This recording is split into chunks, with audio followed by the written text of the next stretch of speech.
하나님께서 오늘 우리에게 주신 말씀은 누가복음 10장 30절로부터 37절 말씀입니다. 이 기록된 계시의 말씀을 봉독할 때 살아계신 하나님의 음성을 들으실 수 있기를 바랍니다. 예수께서 대답하여 이르시되 어떤 사람이 예루살렘에서 여리고로 내려가다가 강도를 만나매 강도들이 그 옷을 벗기고 때려 거의 죽은 것을 버리고 갔더라. 마침 한 제사장이 그 길로 내려가다가 그를 보고 피하여 지나가고 또 이와 같이 한 레위인도 그곳에 이르러 그를 보고 피하여 지나가되 어떤 사마리아 사람은 여행하는 중 거기 이르러 그를 보고 불쌍히 여겨 가까이 가서 기름과 포도주를 그 상처에 붓고 싸매고 자기 짐승에 태워 주막으로 데리고 가서 돌보아 주니라. 그 이튿날 그가 주막 주인에게 데나리온 2를 내어주며 이르되 이 사람을 돌보아 주라. 비용이 더 들면 내가 돌아올 때에 갚으리라 하였으니 네 생각에는 이 세 사람 중에 누가 강도 만난 자의 이웃이 되겠느냐? 이르되 자비를 베푼 자니이다. 예수께서 이르시되 가서 너도 이와 같이 하라 하시니라. 아멘. 어린이 교회 학교에서 또는 학생회나 청년 수련회에서 오늘 읽은 이 본문의 말씀으로 연극 공연을 많이 하지요. 강도가 나오고 또 행인이 나오고 제사장이 나오고 레위인이 나오고 선한 사마리아인이 나오고 주막 여관 주인이 나옵니다. 저도 이 본문으로 고등학생 시절 교회 수련회에서 조별 연극을 했던 기억이 있습니다. 저의 평소 인격이나 품행으로 볼 때 선한 사마리아인의 역할이 적당할 텐데 강도 역을 맡았습니다. 그래서 평소에 못 해보던 것을 이번 기회에 한번 잘 해보자고 진짜 실감나게 연극을 했던 기억이 있습니다. 행인 친구를 잡아다가 시비를 걸고 실컷 두들겨 패서 또 옷도 벗기고 돈도 빼앗았습니다. 얼마나 멋있게 펴고 욕을 했던지 선한 사마리아인이 주인공이 아니라 못된 여리고의 강도가 주인공이 된 것 같았습니다. 저도 힘들었지만 진짜 힘든 역은 당나귀 역을 맡은 친구였습니다. 선한 사마리아인을 태우고 또 갔다가 또 강도당한 행인까지 태우느라고 죽을 힘을 썼다 했지요. 자, 그런데 이 이야기는 선한 사마리아인을 칭송하기 위한 이야기가 아니었다는 것을 오랜 후에야 신학 공부를 하고 이 성서 공부를 하고서야 깨닫게 됩니다.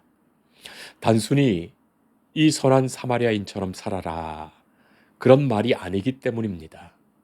이 이야기는 기가 막힌 예수님과 율법교사와의 논쟁에서 예수님께서 하신 그 설교의 비유적 예화라는 것을 알게 되지요. 무엇을 해야 영원한 생명, 영생을 얻겠습니까? 율법교사의 이 질문이 시험이었다고 누가복음은 명시합니다. 그렇다면 왜 시험이 될까요? 예수님은 무엇을 해야 영생을 얻는다고 말씀하지 않았는데 이 오히려 율법교사는 마치 율법이라도 지켜야 영생을 얻을 수 있다는 듯이 무엇을 해야 영생을 얻겠는가 질문하지요?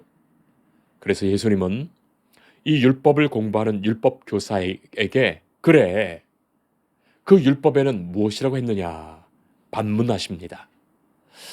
자문자답이라고 할까요? 질문자였던 율법교사는 이제 답변자가 되어서 자기 질문에 대답합니다. 네 마음을 다하고 목숨을 다하고 힘을 다하고 뜻을 다하여 하나님을 사랑하고 이웃을 네 몸과 같이 사랑하라는 그것입니다. 당연하고 옳은 말이지요. 예수님께서도 구약의 모든 율법을 하나님 사랑과 이웃 사랑으로 요약하신 바가 있습니다. 자, 그러나 문제는 인간이 그것을 지킬 능력이 없고 지킬 수 없다는 거기에 있지요. 아니, 어느 누가 마음을 다하고 목숨을 다하고 힘을 다하고 뜻을 다해서 하나님을 사랑할 수 있단 말입니까? 그리고 어느 누가 자기 몸처럼 남을 사랑할 수 있단 말입니까? 그렇게 하고 있다고 생각하고 그렇게 한다고 말한다면 그가 더욱 위선자가 되고 마는 거예요. 자, 그러니 예수님은 그에게 참으로 싱거운 대답을 하시지요. 너의 대답이 옳으니 가서 행하면 살리라. 영생을 살리라. 말씀하십니다. 기껏 예수님을 시험하려고 했는데 자기 스스로 북치고 장구치고 춤추고 노래까지 한 격이고 예수님께서 그렇게 해보라 하시니 또 얼마나 민망하며 또 그 무거운 짐을 스스로 떠안게 되었으니 시험을 하려다가 오히려 시험에 든 꼴이 되고 만 거예요. 자, 그러나 율법교사는 여기에서 물러서지 않습니다. 한술 더 떠서 이번에는 자기를 옳게 보이려고 그러면 내 이웃이 누구입니까? 묻지요. 이 누가복음 성경은 자기를 옳게 보이려는 질문이라고 분명히 기술하지요. 무엇을 옳게 보이려는 것입니까? 하나님이야 똑같은 하나님이시고 그 하나님을 믿고 사랑한다 하지만 이웃을 사랑하는 문제에 있어서는 도대체 이웃 같지도 않은 죄인들, 창녀들, 세리들과 어울리며 친구로 지내는 예수님을 조롱하는 말이에요. 율법교사야 성전에서 같이 일하는 거룩한 사람들, 제사장, 레위인, 종교 지도자들이 그들의 친구고 그들의 이웃 아니겠습니까? 자, 여기에 예수님이 들려주시는 한 비유가 선한 사마리아인의 비유, 그것입니다. 그러므로 이 비유는 예수님이 율법교사와 어떤 대화를 하시면서 말씀하시고자 하시는 어떤 의도를 가지고 어떤 말씀을 하시려고 비유로 들려주는 예화예요. 자, 그러니 이 예화, 비유만 뚝 떼어서 이 비유를 놓고서 이런저런 결론을 내리면 곤란해지지요. 마치 모든 사마리아인이 다 선한 것처럼 미화하는 것도 아니고 또 강도 만난 사람을 도와주지 않으면 영생을 얻지 못하는 것처럼 설교하거나 그래서 강도 만난 사람 어디 없나 돌아다니면서 이웃 사랑하는 행위가 없으면 지옥에 간다고 가르치거나 교회에 가야 할 시간에 어려움을 당한 이웃을 도와줘야 하는지 아닌지 그런 갈등 논쟁을 제기하거나 레위인과 제사장이 못 본 척 지나가 버린 그 이유를 토론하거나 선한 사마리아인은 도대체 왜 그렇게 오지랖도 넓으냐 별별 이상한 논쟁과 결론을 다 이끌어내는 것이죠. 자, 그런데 왜 하필 사마리아인일까요? 사마리아인은 유대인들이 정말로 인종적으로나 민족적으로나 종교적으로 부정하게 생각하는 사람들을 대표합니다. 그 옛날 북이스라엘이 아수르에게 멸망당했을 때 고관대작 부유층의 사람들 모든 사람들을 붙잡아가고 그야말로 버려진 하층민들만 그곳에 남겨두었는데 그리고 이방인들을 강제로 이 사마리아에 이주시켜서 혼혈 정책을 쓰게 됩니다. 유대인의 정체성을 없애버리려 했던 거예요. 바로 그들의 후예가 사마리아인입니다. 예루살렘에 사는 유대인들은 사마리아인을 경멸했고 그쪽 동네는 지나가지도 않았던 거예요. 예수님의 이 비유는 강도 만나 죽어가며 참으로 도움의 손길이 절박한 사람을 율법교사의 친구인 이웃이라도 되는 거룩한 레위인 제사장은 이 죽어가는 사람을 지나쳐버리고 오히려 부정하고 하나님도 모를 것 같은 이 사마리아 사람이 이 강도 만난 사람의 상처를 닦아주고 나귀를 태워 주막으로 데려가 돌보게 합니다. 그리고 그의 치료를 책임지지요. 1980년도 노벨 평화상 수상자인 테레사 수녀는 영국 BBC 방송의 대기자로 알려졌던 멜콤 머그리츠와 회견한 일이 있었습니다. 당신은 일생을 죽어가는 사람들 곁에서 살아왔는데 죽어가는 사람들에게 가장 필요한 것이 무엇이라고 생각하십니까?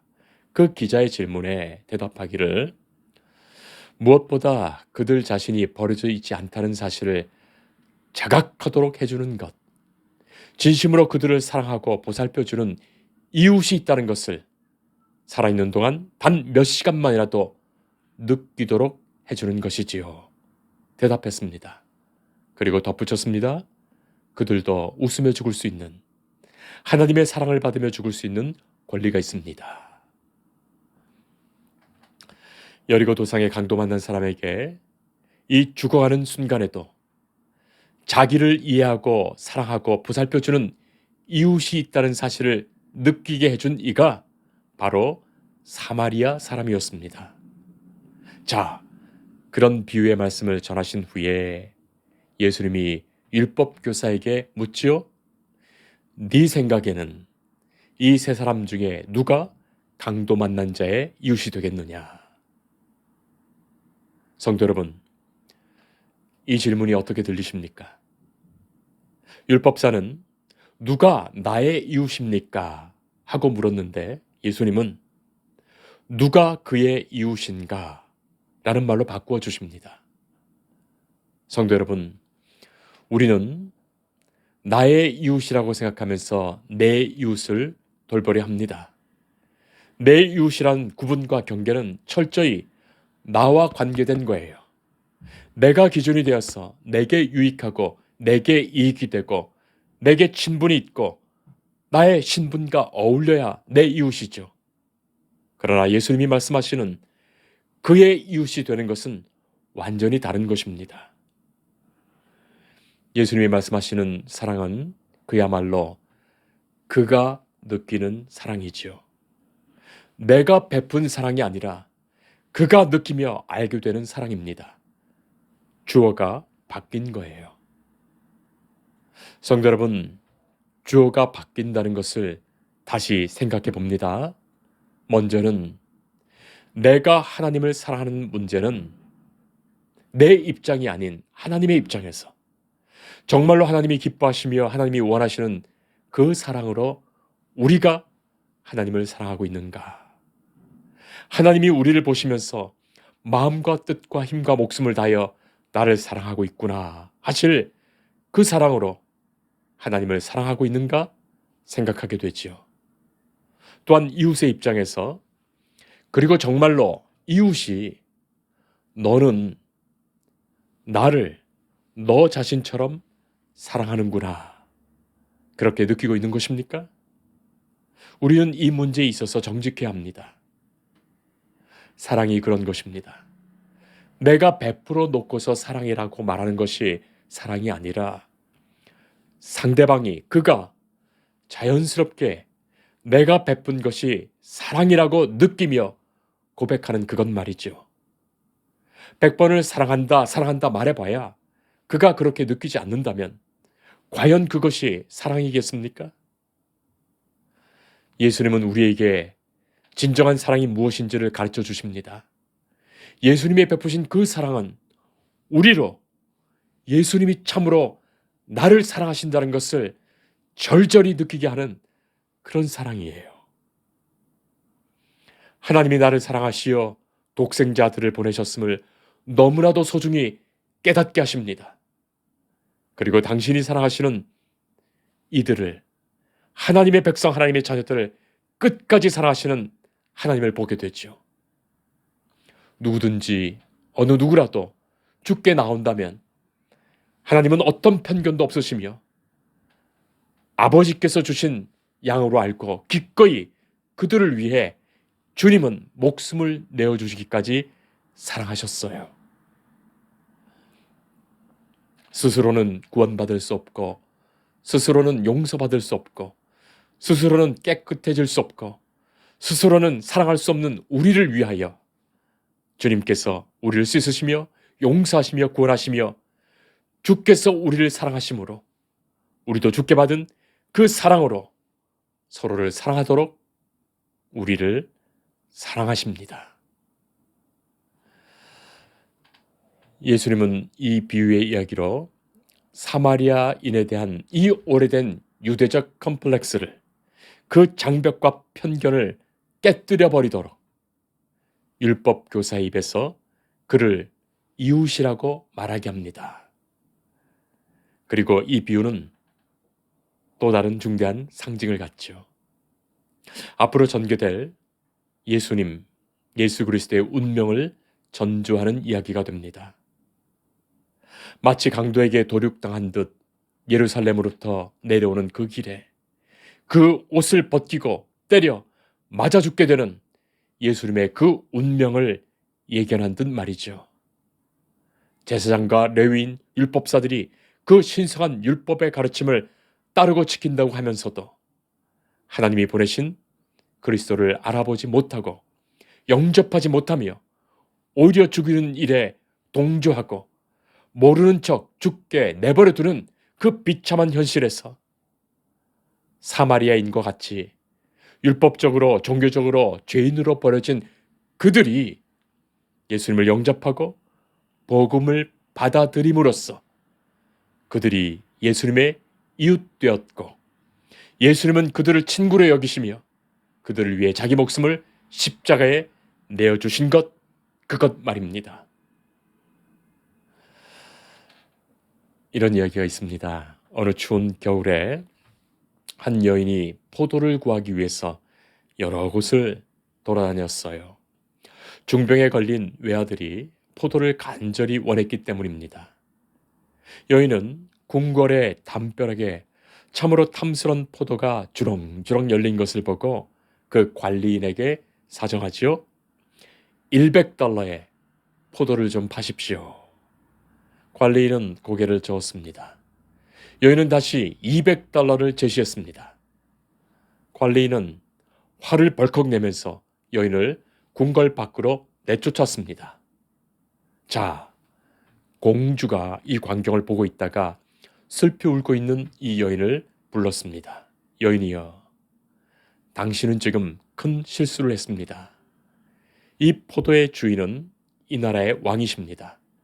그분은 장사꾼이 아닙니다. 그분은 포도를 팔지 않고 그냥 주신답니다. 공주는 포도를 따서 그녀의 품에 안겨주었다는 이야기입니다. 하나님은 인간에게 영생을 주시고자 하십니다. 하나님이 세상을 이처럼 사랑하시어 독생자를 보내주셨습니다. 독생자 예수 그리스도는 우리를 용서하시고 구원하시며 영생 주시고자 마치 강도 맞은 자처럼 예루살렘의 길에서 십자가에 달려 죽으십니다. 주께서 십자가에 달리신 그 십자가를 바라보며 나를 위하여 보혈을 흘리신 주님의 그 사랑을 믿고 예수님께 나와 예수님을 영접한다면 우리는 영생을 거저얻습니다. 우리의 어떤 의로운 행위로 얻는 것이 아닙니다. 오직 예수 그리스도의 공로로 값없이 얻는 선물이 구원이요 영생입니다. 이제 우리는 하나님의 그 사랑과 구원을 받은 자로 우리도 하나님께 받은 그 사랑을 보답하며 사는 것일 뿐입니다. 하나님을 사랑하라, 이웃을 사랑하라는 말은 그 말 자체로는 율법입니다. 복음은 하나님이 나를 사랑하신다, 그것이에요. 하나님이 기뻐하시는 자로 그들의 이웃으로 살아가는 것입니다. 거기에 그러면 영생을 살리라 하신 그 영생을 사는 길이 있습니다. 너도 이와 같이 하라. 기도하겠습니다. 사랑하시는 하나님, 하나님의 그 크신 사랑을 받은 저희들입니다. 예수 그리스도를 영접하고 주를 믿어 영생의 길로 인도하시기에 우리는 거저받은 이 은혜로 영생을 살아갑니다. 이 은혜와 감사와 기쁨으로 우리가 하나님을 사랑하며 이웃을 사랑하며 살게 하옵소서. 우리의 이웃이 우리를 그들의 이웃이라고 여기도록 그들의 좋은 이웃이기를 기도합니다.